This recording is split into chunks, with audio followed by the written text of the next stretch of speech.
Hello dear students, very good morning to all of you. I really wish તમે બધા ઘરે safe છો, મજામાં છો અને લેક્ચર એન્જોય કરી રહ્યા છો. ચલો તો આજે એક નવા એપિસોડ તરફ આગળ વધીએ. આપણું જે વેબ સિરીઝ ચાલી રહ્યું છે ધેટ ઇઝ સજીવ વિશ્વ.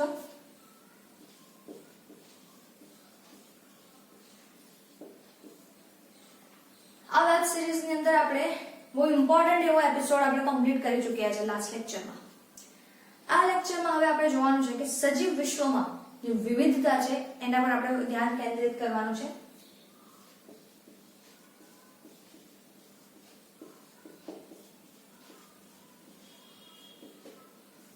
સજીવ વિશ્વમાં જે વિવિધતા જોવા મળે છે બેટા, આપણે આ વસ્તુ પર મેઇન આપણે ફોકસ કરવાનું છે. તો જોઈ લઈએ આપણે ક્યાં શું કહેવા માંગે છે એ વસ્તુ આપણે સમજી લઈએ. આની અંદર સજીવ વિશ્વની અગર આપણે વાત કરીએ તો બહુ જ બધા સજીવો ત્યાં સુધી શોધાઈ ચૂક્યા છે. ઓકે, ઘણા બધા સજીવો જે છે બેટા જે શોધાઈ ચૂક્યા છે અને હજી ઘણા બધા એવા સજીવો છે કે જે હજી શોધાયા નથી. કારણ કે આપણે દરેક જગ્યાએ પહોંચી નથી શક્યા ને. તમને ખબર છે કે એક ઉદાહરણ આપું, એમેઝોનના જંગલો જ જોઈ લો, કેટલી બધી વિવિધતા ધરાવે છે. સાથે આપણે દરિયાની અંદર છે, મહાસાગરો છે, મહાસાગરોમાં પણ આપણે એક લિમિટ સુધી, એની એક ઊંડાઈ સુધી અંદર જઈ શકીએ છીએ. એકદમ તળિયા સુધી તો આપણે એકદમ બેઝિક ડીપ સુધી તો આપણે જઈ નથી શકતા. આપણને ખબર છે કે સબમરીન બી એક લેવલ સુધી જાય છે, એનાથી બહુ ડીપ જતું નથી. તો મતલબ ઘણી બધી જગ્યાએ હજી પણ બહુ જ મોટી માત્રામાં સજીવો જોડાયેલા છે કે જે હજી સુધી પણ ઓળખાયા નથી. ઓકે, પણ જેટલું ઓળખાઈ ગયું છે આપણે એની તો કદર કરી લઈએ, જેટલું ઓળખાયું છે એની તો વાત કરી લઈએ. તો અત્યાર સુધી બેટા વિશ્વમાં 1.7 થી 1.8 મિલિયન સજીવો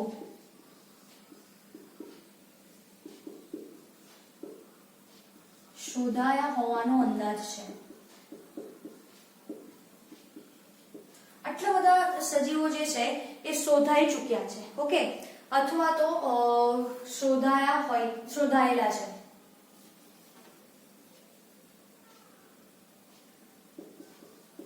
આપણે એમ કહીએ કે આટલા સજીવો આપણને ઓલરેડી શોધાઈ ચૂક્યા છે, આટલા મળી ચૂક્યા છે. તો હવે અહીંયા આપણે આ મેઇન વાત કરી. હવે અહીંયા આપણે સમજવાનું એ છે કે જો કોઈ નવું સજીવ શોધાય છે તો આપણે એની સાથે આગળ શું કરવાનું. નવું સજીવ મળ્યું તો આપણે એની સાથે આગળ શું કરીએ છીએ કે ભાઈ પહેલા એને લક્ષણો જુઓ, એના કેરેક્ટર્સ જુઓ. કેરેક્ટર્સ જોયા પછી આપણે એને ઓળખીએ છીએ. હા, આ રીતનું છે. ઓળખ્યા પછી આપણે એને એક વર્ગીકૃત કરીએ છીએ કે ભાઈ પહેલા જે ઓળખાઈ ચૂક્યા છે એની સાથે કમ્પેર કરીને આપણે એને અલગ અલગ સમૂહની અંદર મૂકીએ છીએ અને પછી લાસ્ટમાં આપણે એનું શું કરીએ છીએ, નામકરણ. અહીંયા 4 નામ તમારે ખાલી આટલું જ હમણાં યાદ રાખવાનું છે કે આટલા સજીવો મળી ગયા છે. ઓકે, આ મિલિયન યાદ રાખવાનું છે મોદીજી પરથી. ઘણીવાર છે ને બેટા મને પણ મિલિયનમાં ઘણીવાર કન્ફ્યુઝન આવી જાય છે. તો પછી હું એની અંદર પછી એવું યાદ રાખું 1.7 થી 1.8 મોદીજી એમ, એટલે એમ પરથી મિલિયન, એવી રીતે હું યાદ રાખું છું. તો કદાચ તમને પણ આ વસ્તુ યાદ રાખવામાં સરળતા રહે.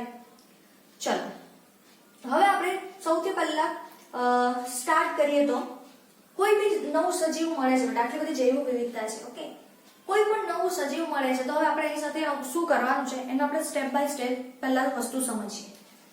તો કોઈ બી નવું સજીવ મળશે એટલે આપણે સૌથી પહેલા આપણે શું કરીશું, એનું લક્ષીકરણ.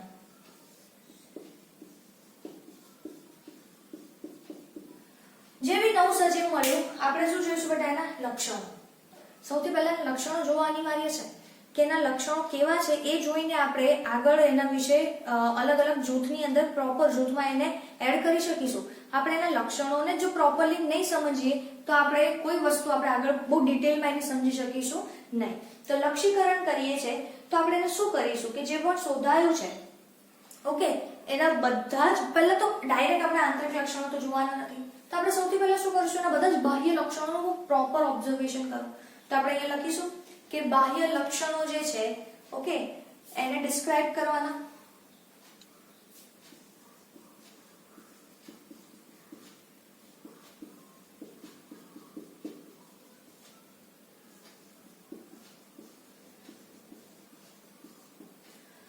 જે બી બાહ્યકા લક્ષણો છે એ લોકોના, જે બી સજીવ મળ્યું છે એને સૌથી પહેલા આપણે બહારના લક્ષણો જોવાના અને એને ઓળખવાના. ઓકે, ઓળખી લીધું. હવે આપણે શું કરીશું? ઓળખી લીધા પછી બેટા આપણે એની ઓળખ વિધિ કરવી પડશે.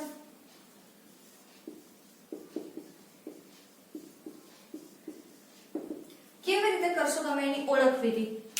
કેવી રીતે કરશો કે ભાઈ આપણે જાણતા હોઈએ કોઈ સચોટ વર્ણન કરેલું હોય, ઓકે, તો એની સાથે આપણે કયો સજીવ સંકળાયેલો છે તો જ આપણે એની ઓળખ વિધિ કરી શકીશું. મતલબ આપણી પાસે આ વર્ણન, આ લક્ષણોનું જે વર્ણન છે પ્રોપર હોવું જોઈએ.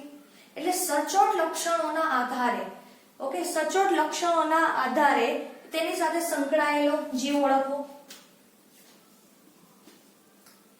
હું તમને સમજાવું છું.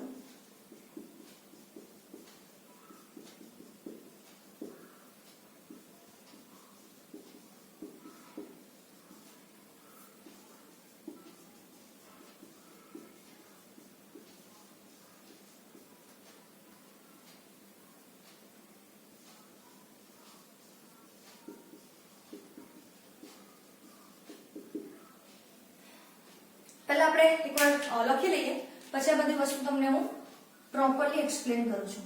ઓળખ વિધિ થઈ જશે એટલે આપણે શું કરીશું બેટા? એનું વર્ગીકરણ કરીશું. ઓકે, શું કરીશું આપણે? એનું વર્ગીકરણ.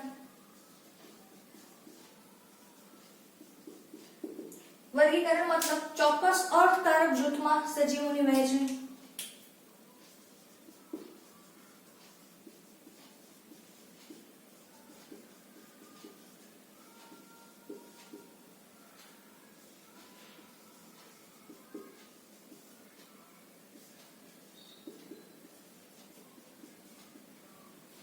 ચલો, ચોક્કસ અર્થકારક જૂથમાં આપણે સજીવોની વહેંચણી કરી લીધી અને આપણે હવે એના પછી એનું શું કરીશું બેટા? નામકરણ કરીશું. ઓકે, નામકરણ હું પેલી બાજુ લખી લઉં છું. નામકરણ.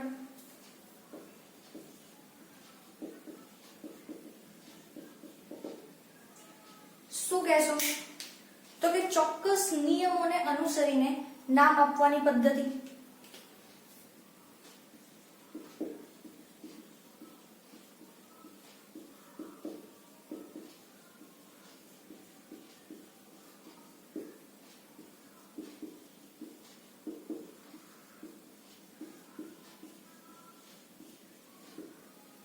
ચોક્કસ નિયમોને અનુસરીને નામ આપવાની પદ્ધતિ. એને આપણે શાના તરીકે ઓળખીએ છીએ બેટા? નામકરણ તરીકે.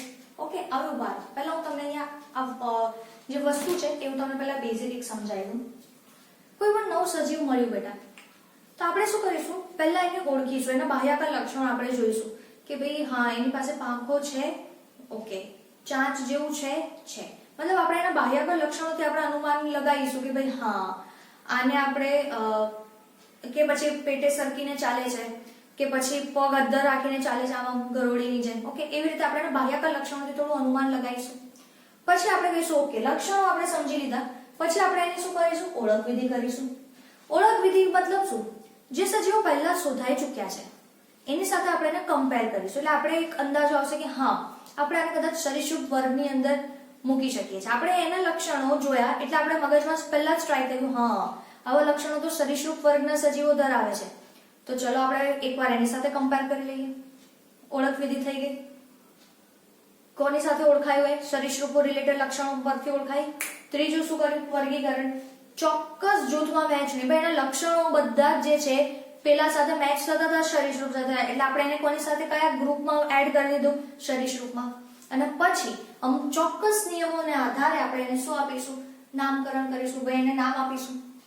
નામ આપવું જરૂરી છે, પણ મન ઉઠાઈને તો નામ અપાય નહીં કે ભાઈ મને આ નામ ગમે છે હું આ નામ આપીશ અને આ નામ, એવું તો અપાય નહીં.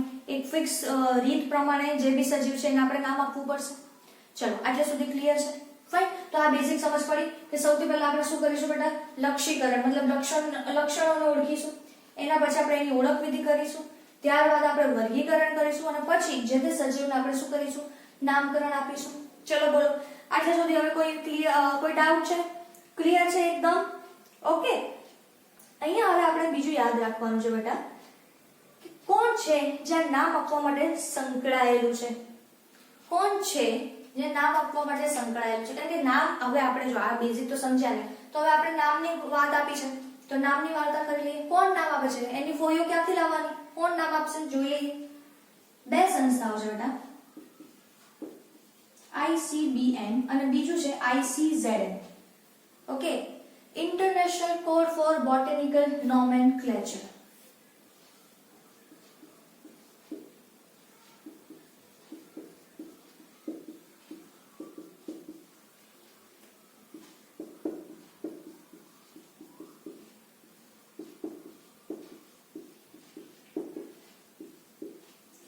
આ જે સંસ્થા છે બેટા, આ જે સંસ્થા છે એ સંસ્થા વનસ્પતિઓ માટે નામકરણ કરે છે. કોના માટે નામકરણ કરે છે બેટા? વનસ્પતિઓ માટે. જ્યારે ICZN જે છે, ઓકે, બીજી સંસ્થા છે,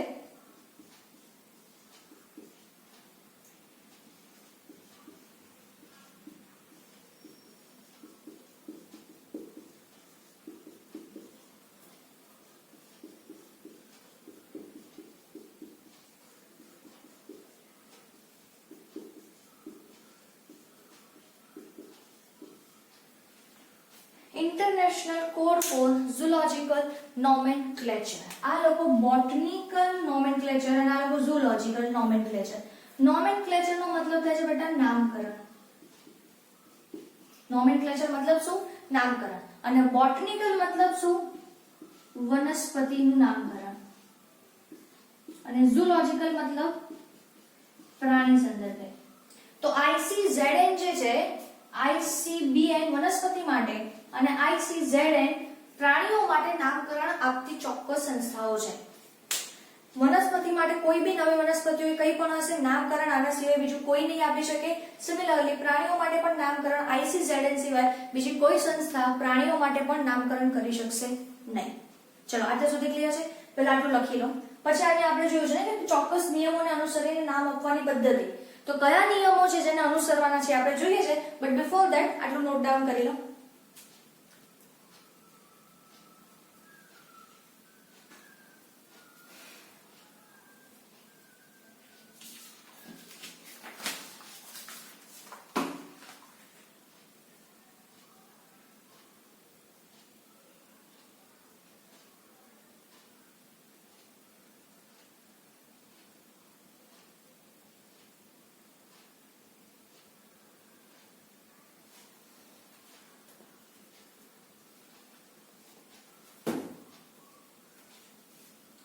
ચલો, તો હવે આપણે નિયમો જોઈ લઈએ નામકરણ માટેના.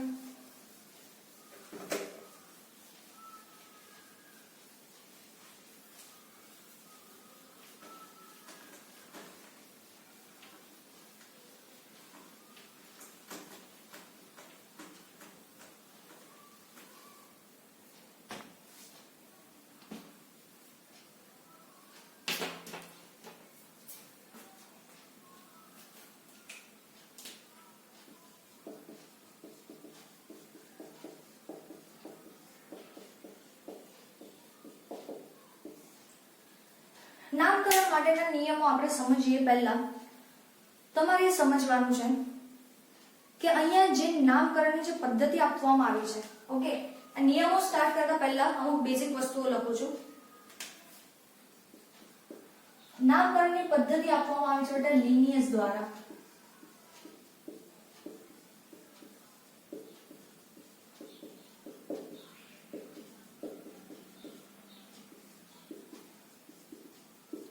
નામકરણ પદ્ધતિ. લિનિયસે જે નામકરણ પદ્ધતિ આપી એને આપણે કહીએ છીએ દ્વિનામી નામકરણ પદ્ધતિ. ઓકે, કઈ પદ્ધતિ તરીકે આપણે એને ઓળખીએ છીએ બેટા? તો કે દ્વિનામી નામકરણ પદ્ધતિ.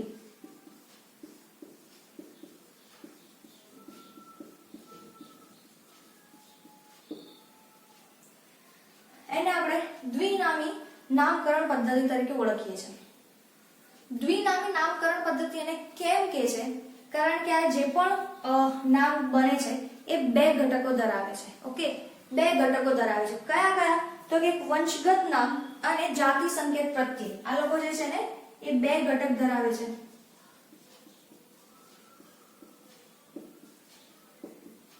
બે ઘટકમાં કયા કયા? એક વંશગત નામ ધરાવે છે બેટા, અને સેકન્ડ છે જેને આપણે કહીશું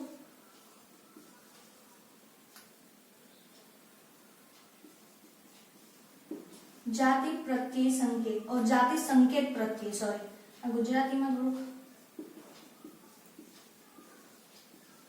ઓકે એક વંશગત નામ છે અને બીજું છે જે જાતિ સંકેત પ્રત્યય તરીકે આપણે એને ઓળખીએ છીએ આ બે ઘટકો દરેક નામ ધરાવે છે દરેક કોઈ બી વૈજ્ઞાનિક નામ લઈ લો કે કોઈ પણ વૈજ્ઞાનિક નામ લઈ લો એ આ બે ઘટકો ધરાવે છે અને એટલા માટે આપણે એને દ્વિનામી નામકરણ પદ્ધતિ કહીએ છીએ ચલો અને કોના દ્વારા આપવામાં આવે છે બેટા લિનિયસ દ્વારા તો હવે આપણે સમજી લઈએ કે એમણે શું નિયમો આપ્યા છે નામકરણ પદ્ધતિ માટેના શું રૂલ્સ બનાવ્યા છે એ તો જોવા પડશે ને ચલો જોઈ લઈએ શું રૂલ્સ બનાવ્યા છે એમણે રૂલ નંબર 1 બેટા રૂલ નંબર 1 કે જે પણ નામ હશે એ લેટિન ભાષામાં હોવું જોઈએ રૂલ નંબર 1 વૈજ્ઞાનિક નામ લેટિન ભાષામાં હોવું જોઈએ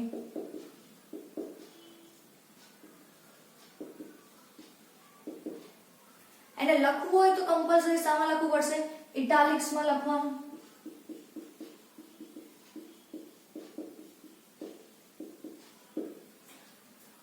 તમારા ઘરે લખવું છે તો તમે કઈ રીતે લખી શકો છો ઇટાલિક્સમાં પણ હવે મારા જેવા હોય જેનાથી ઇટાલિક્સ હેન્ડ રિટન અગર કરતા હોઈએ તો ઇટાલિક્સ લિપિ આપણાથી પકડાય નહીં ઓકે આપણાથી ઇટાલિક્સમાં નહીં થાય એના માટેનો બી નિયમ છે આગળ એ ધીરે ધીરે જોઈએ છે પણ એટલું યાદ રાખો કે લેટિન ભાષામાં હોવું જોઈએ સેકન્ડ રૂલ છે દ્વિનામી નામકરણ પદ્ધતિ છે બેટા ઓકે દ્વિનામી નામકરણ છે તો એની અંદર પહેલું જે નામ છે પ્રથમ નામ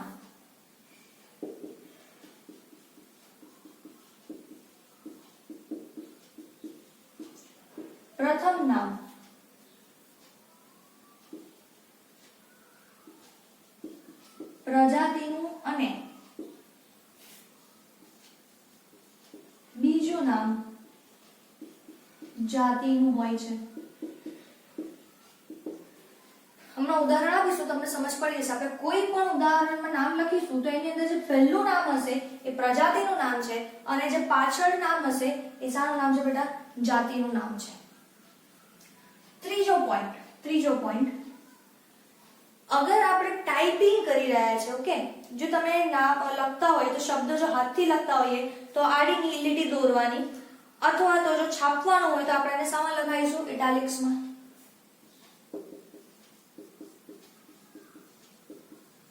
હાથે લખતા હોઈએ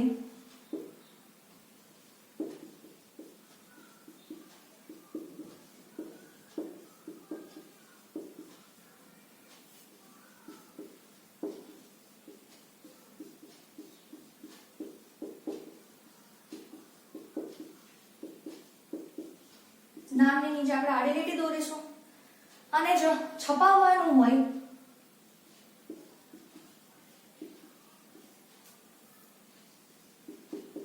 તો ઇટાલિક્સમાં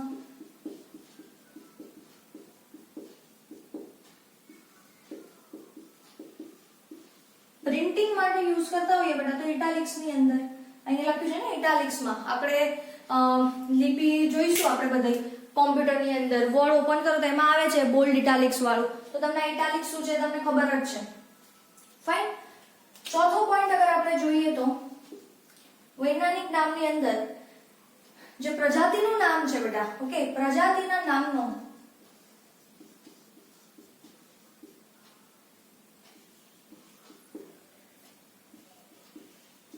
પ્રથમ મૂળાક્ષર પ્રજાતિના નામનો જે પહેલો મૂળાક્ષર છે એ હંમેશા કેપિટલમાં હોવો જોઈએ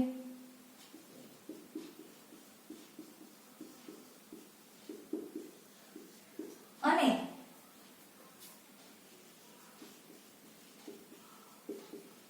જાતિના નામનો પ્રથમ મૂળાક્ષર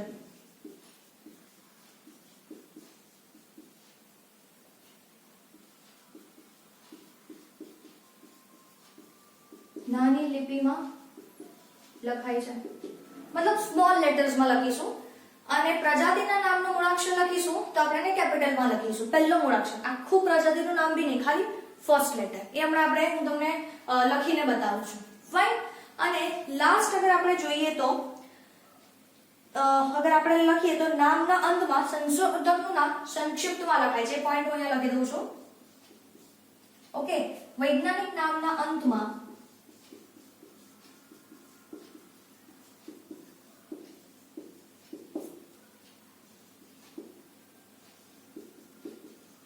સંશોધકનું નામ એટલે કે જે વૈજ્ઞાનિક છે એમનું નામ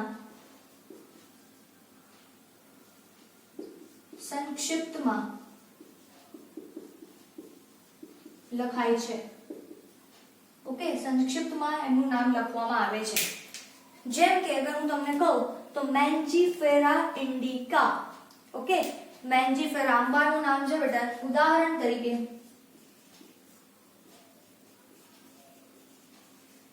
મેન્જીફેરા ઇન્ડિકા. ચલો, મેન્જીફેરા. ઓકે, એમ કેપિટલ આવ્યો, ઇન્ડિકા, અને લાસ્ટમાં શું લગાય ખબર છે બેટા? લીન. વૈજ્ઞાનિકે શોધ્યું છે ને, તેમનું નામ લિનિયસ, તેમનું નામ સંક્ષિપ્તમાં મેન્જીફેરા ઇન્ડિકા લીન. એની અંદર મેન્જીફેરા ઇન્ડિકા આપણે લખ્યું તો એની અંદર આ જે મેન્જીફેરા છે એ છે આપણું પ્રજાતિનું નામ, એટલે જો એનો પહેલો લેટર કેપિટલ લખ્યો છે. ઇન્ડિકા જે છે એ જાતિનું નામ છે બેટા,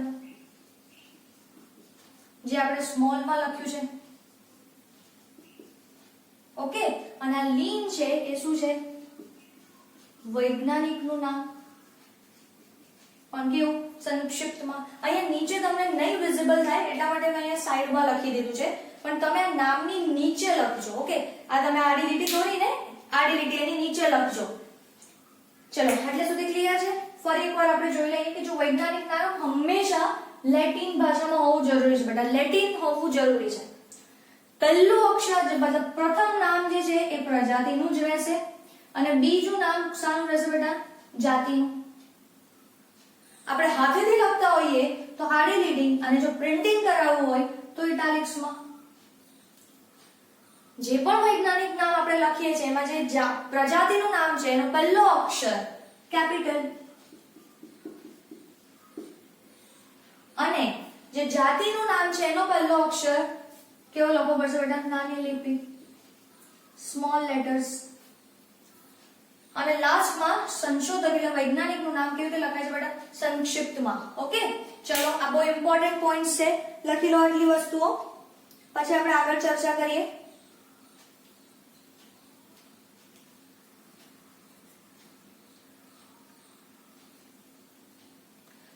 એના પછી આપણે બહુ જ ઇમ્પોર્ટન્ટ વસ્તુઓ પર આપણે આગળ જવાનું છે બેટા.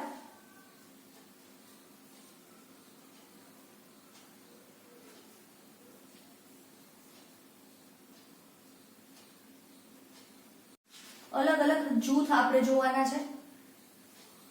ચલો, ડન છે આટલું? તો હવે આપણે આની અંદર આગળ ડિસ્કશન કરીએ.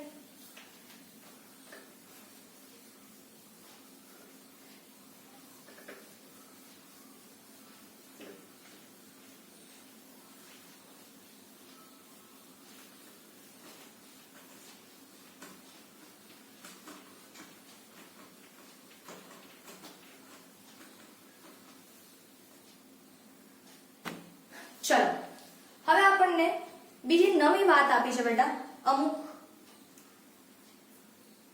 હમણાં આપણે સમજ્યા કે કોઈ પણ સજીવનું અગર આપણે વર્ગીકરણ કરીશું તો બહુ ચોક્કસ અર્થકારક જૂથની અંદર આપણે એને વિભાજિત કરીશું. તો જેટલા પણ જૂથ આપણે ભણવાના છે એ દરેક જૂથને ઓકે દરેક એક બધી અલગ અલગ વર્ગીકરણની કક્ષાઓ આપેલી છે, અને એના માટે વૈજ્ઞાનિક રીતે એને ઓળખવા માટે દરેક એક લીડિંગ એવો એક વર્ડ આપેલો છે જેને આપણે વર્ગક કહીએ છીએ. બેઝિકલી હવે હું અહીંયા તમને એ વસ્તુ સમજાવી રહી છું કે આપણે જોયું ને કે અલગ અલગ જૂથની અંદર એની વહેંચણી કરવાની છે. તો જૂથ અહીંયા આપણે સમજવાના છે, કારણ કે બેટા તમે જૂથ કોઈ પર્ટિક્યુલર જૂથ વિચારશો ને તો એની સાથેના લક્ષણો તમારા મગજમાં આવી જશે, અને એનાથી તમને બિલકુલ ખબર પડી જશે કે આપણે કયા સજીવની વાત કરી રહ્યા છે. જેમ હું તમને ઉદાહરણ આપું કે અગર હું સરીસૃપ બોલીશ તો સરીસૃપથી તમારા મગજમાં એકદમ ક્લિયર છે એના લક્ષણો કે ભાઈ સરીસૃપ મતલબ પેટે સરકીને ચાલતા પ્રાણીઓ છે. હું બોલીશ સપુષ્પી વનસ્પતિ એટલે તમારા મગજમાં ડાયરેક્ટલી સ્ટ્રાઇક થઈ જશે, હા જે પુષ્પો ધરાવે છે એવી વનસ્પતિ. અગર હું એવું બોલીશ આલ્સેશિયન, તો આલ્સેશિયન તમને ખબર છે કોણ છે? કૂતરાઓ, અને કૂતરાઓના કેરેક્ટર્સ તમારા મગજમાં ફિટ છે. તમે એ વખત આલ્સેશિયન કૂતરાઓને બદલે તમે બકરીઓનું વર્ણન મગજમાં નહીં વિચારો, તમે ડાયરેક્ટ કોનું બધા લક્ષણો વિચારવાનું સ્ટાર્ટ કરી દેશો? કૂતરા રિલેટેડ, નહીં કે કોઈ બીજા સજીવ રિલેટેડ. તો આવા ચોક્કસ જૂથોની અંદર વહેંચણી છે અને એ જૂથો આપણે અહીંયા જોવાના છે કે બધી જ કક્ષાઓ માટે વૈજ્ઞાનિક શબ્દો છે. ઓકે, શું કહીએ છીએ બેટા? દરેક કક્ષાઓ માટે વૈજ્ઞાનિક શબ્દ પ્રયોજન તરીકે આપણે શું વિચાર આવે છે? તો કે વર્ગક શબ્દ. ચલો લખી લઈએ આપણે.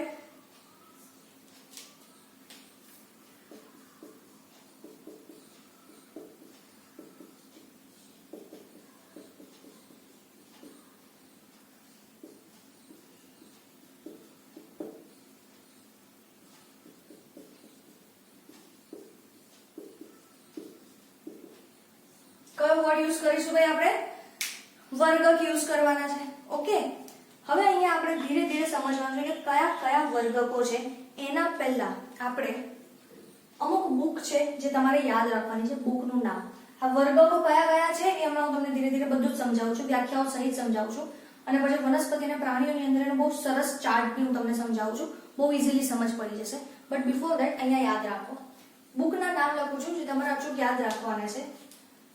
લિનિયસ દ્વારા લખવામાં આવેલી બુક છે. એમને બુક લખી છે બેટા સિસ્ટેમા નેચર.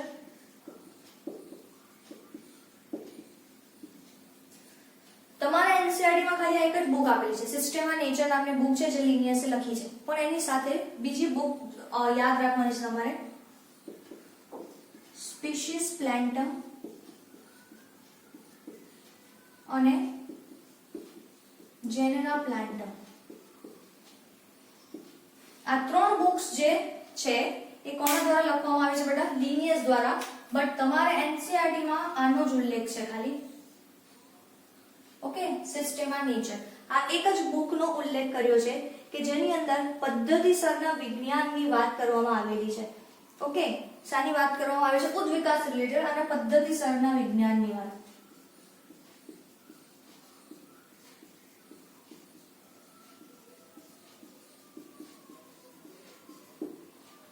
Sistema nature. ચલો, હવે આટલા સુધી કોઈને કોઈ પણ માથાકૂટ છે? આટલા સુધી હવે કોઈ માથાકૂટ છે નહીં. તો આપણે એક કામ કરીએ, ટેક્સ્ટ બુકમાં અમુક વ્યાખ્યાઓ આપણને ખાસ આપેલી છે જે આપણે ટેક્સ્ટ બુક પ્રમાણે લખી લઈએ. જેમ કે સૌથી પહેલી વ્યાખ્યા આપી છે બેટા વર્ગીકૃત કક્ષાઓ. ચલો, સૌથી પહેલી વ્યાખ્યા છે વર્ગીકૃત કક્ષાઓ.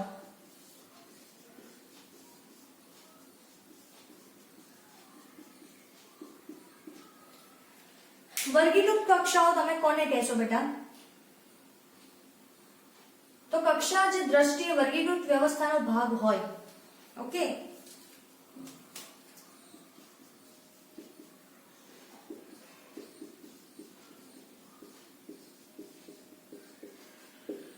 વર્ગીકૃત દ્રષ્ટિએ બધી એક મિનિટ બધી જ રીતે. ઓકે, અથવા તો બધી દ્રષ્ટિએ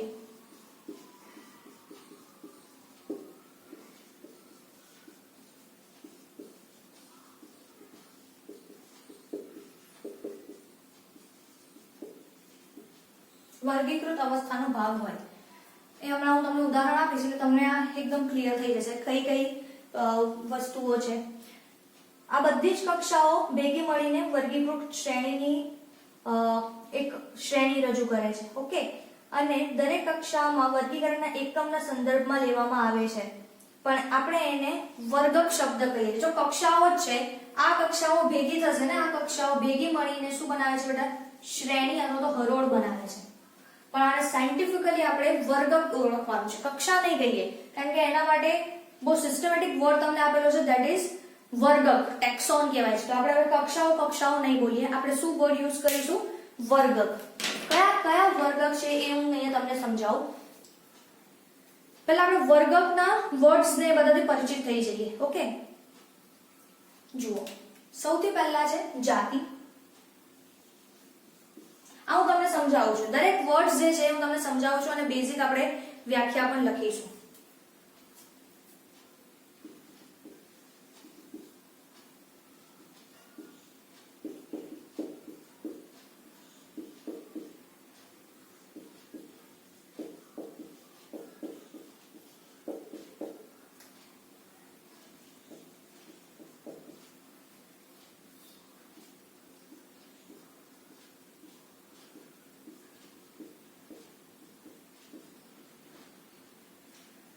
આ દરેક જે છે બધી કક્ષાઓ છે અને આ બધી જ કક્ષાઓ ભેગી મળી અને આખી આ શું રચે છે બેટા? શ્રેણી. આ આખું જે રચાયું છે એને આપણે શું કહીએ છીએ? શ્રેણી. અને આ ઇન્ડિવિડ્યુઅલ, જો આ બધી કક્ષાઓ છે સમજો, પણ આપણે એને સાયન્ટિફિકલી વર્ડ શું યુઝ કરવાનો છે? શું કહીશું આપણે આને? વર્ગક.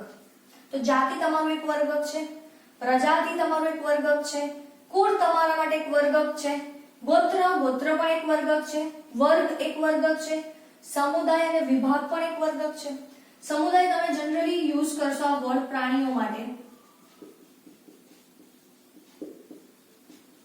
અને વિભાગ આ વર્ડ યુઝ થાય છે બેટા વનસ્પતિ માટે. ઓકે. અને સૌથી ઉચ્ચ કક્ષાનું તમારું વર્ગક છે ધેટ ઇઝ સૃષ્ટિ. આ દરેક વર્ગકો, બધા વર્ગકો ભેગા થઈને આખી જે હરોળ રચે છે એને આપણે શ્રેણી તરીકે ઓળખીએ છીએ. એને આપણે શું કહીએ છીએ બેટા? વર્ગીકરણની શ્રેણી. ઓકે. આખું આ જે સિક્વન્સ બની આપણે એને શું કહીશું? આના તરીકે ઓળખીએ છીએ, શ્રેણી તરીકે. પણ આ ઇન્ડિવિડ્યુઅલ જે છે, ઓકે, આ ઇન્ડિવિડ્યુઅલ, આ જાતિ તો કે તમારી કક્ષા છે, પણ એને સાયન્ટિફિકલી આપણે શું બોલવાનું છે બેટા? વર્ગક. પ્રજાતિ એક વર્ગક છે, કુળ એક વર્ગક છે, ગોત્ર એક વર્ગક છે, વર્ગ એક વર્ગક છે, સમુદાય અથવા તો વિભાગ એક વર્ગક છે, અને સૃષ્ટિ એ સૌથી ઉચ્ચ કક્ષાનું શું છે બેટા? વર્ગક છે. ઓકે. હવે આ બધી વસ્તુઓ શું છે એ હમણાં આપણે સમજીએ છીએ, પણ એ પહેલા આટલું નોટ ડાઉન કરી લો. આ વર્ગકો દરેક વનસ્પતિ અને પ્રાણીઓને બહુ ચોક્કસ જૂથમાં એની વહેંચણી કરે છે બેટા. પહેલા આટલું લખી લો, પછી હું તમને આ પર્ટિક્યુલર આ વસ્તુઓની હું તમને વ્યાખ્યા લખાવું. પછી આપણે વનસ્પતિ અને પ્રાણીઓ માટે આને સમજીશું. બટ બિફોર ધેટ આટલું નોટ ડાઉન કરો.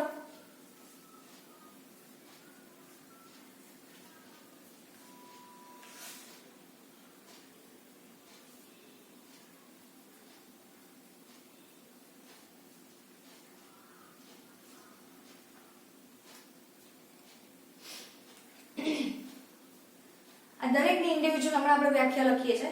પહેલા આટલું આ નોટ ડાઉન કરી લો. ચલો.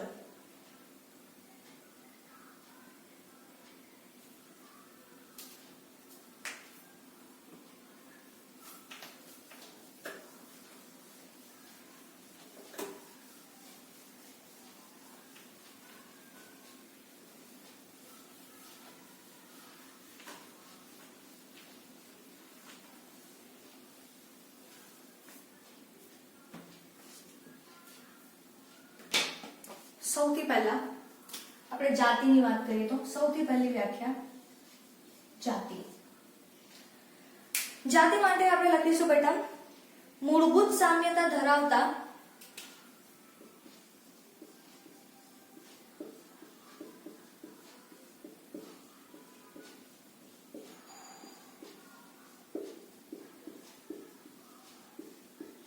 સ્વતંત્ર સજીવોનું જૂથ અથવા તો સમૂહ. એને તમે શું કહેશો બેટા? જાતિ. ઓકે. એને આપણે શું કહીશું? જાતિ. બીજું પ્રજાતિ. આ વસ્તુઓ હું તમને સમજાવું છું, પણ પહેલા આપણે આ એક લિસ્ટ બનાવી લઈએ, આટલી વસ્તુઓ લખી લઈએ. ઓકે. તો પ્રજાતિ તમે કોને કહેશો? નજીકના ગાઢ સંબંધ ધરાવતી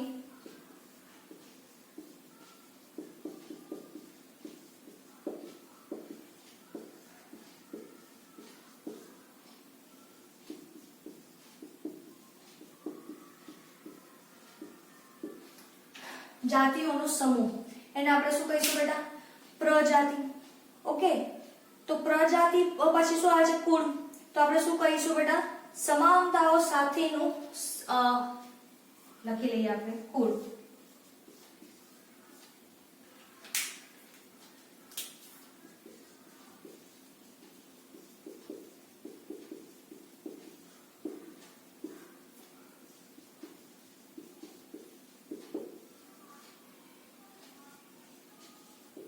મતલબ એવી પ્રજાતિઓ કે જે સૌથી વધારે એકબીજા સાથે શું ધરાવતી હોય બેટા? સમાનતા ધરાવતી હોય. ઓકે. ગોત્રની વાત કરીએ તો એક સરખા લક્ષણો ધરાવતા કુળ.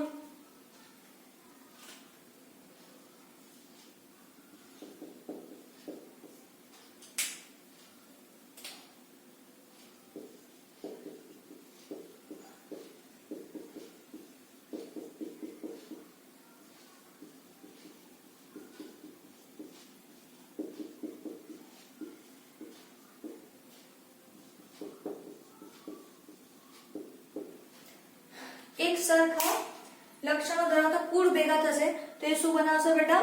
ગોત્ર. વર્ગ માટે આપણે શું કહીશું? નજીકના સંબંધિત ગોત્રનો સમૂહ.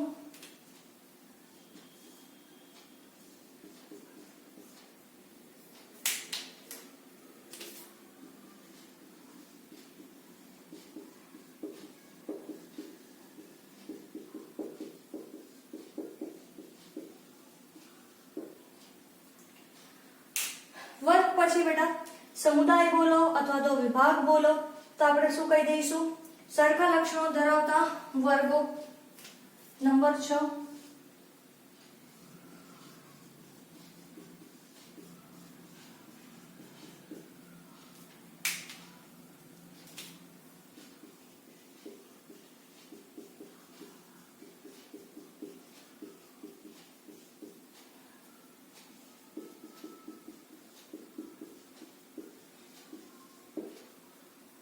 એને આપણે શું કહીશું?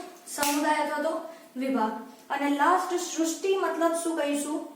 સૌથી ઉચ્ચ કક્ષાના દરજ્જામાં અગર આપણે મૂકી દઈશું તો વિવિધ વિભાગ અથવા તો સમુદાય ભેગા થઈને બનાવે છે.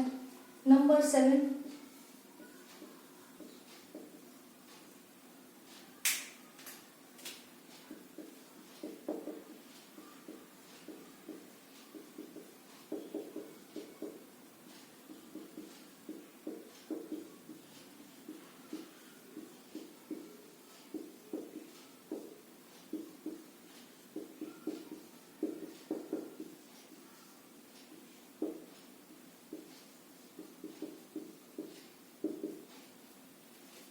ચાલો આટલા સુધી ક્લિયર છે?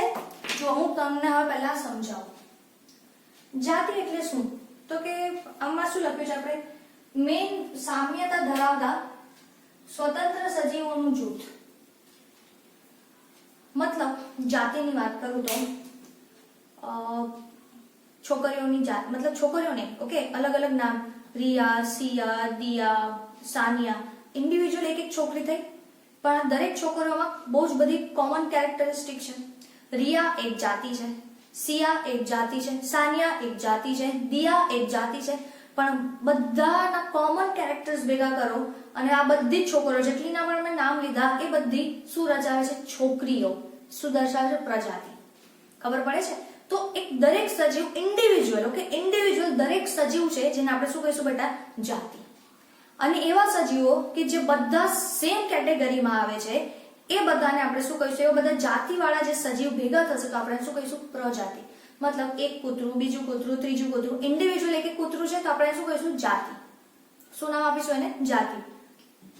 પણ 10-12 કૂતરા ભેગા થઈ ગયા મતલબ શું થઈ ગયું? એમને શું બનાવી? કૂતરાઓની પ્રજાતિ બનાવી. શું બનાવી? કૂતરાઓની પ્રજાતિ. સમજ પડે છે? એટલે અહીંયા લખ્યું છે કે જાતિ મતલબ ઇન્ડિવિજ્યુઅલ સજીવ, કોઈ બી ઇન્ડિવિજ્યુઅલ સજીવ. પ્રજાતિ કોને કહેશો?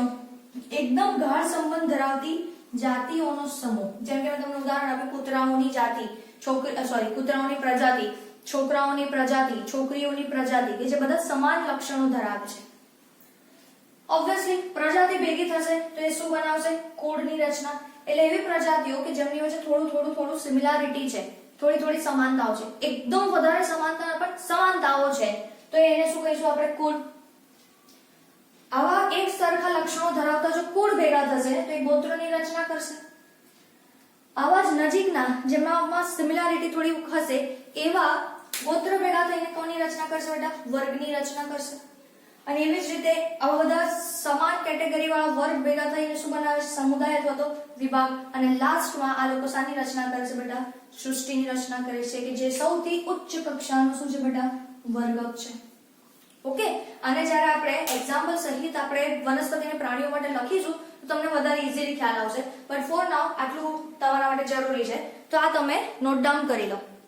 અને જે એક્ઝામ્પલ સાથે જે છે જે વસ્તુઓ બેટા કે વનસ્પતિ અને પ્રાણીઓનું અલગ અલગ આપણે જોઈશું એક્ઝામ્પલ સાથે કે કયું કુળ છે, કયું ગોત્ર છે, કયો સમુદાય છે, બધી વસ્તુ આપણે જોઈશું. બટ પહેલા આ લખી લો.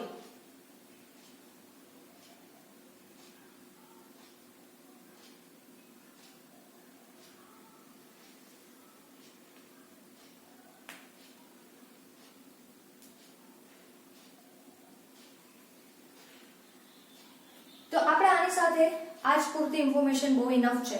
આના એક્ઝામ્પલ્સ જે છે એ આપણે નેક્સ્ટ લેક્ચરમાં સમજીશું અને નેક્સ્ટ લેક્ચરમાં આપણે જે ચેપ્ટરનું લાસ્ટ પોર્શન છે એ પણ સમજીશું.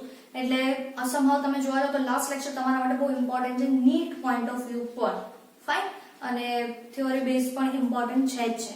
તો અહીંયા આજે આપણે આ લેક્ચર પૂરો કરીએ છીએ. મળીએ આપણે નેક્સ્ટ લેક્ચરમાં.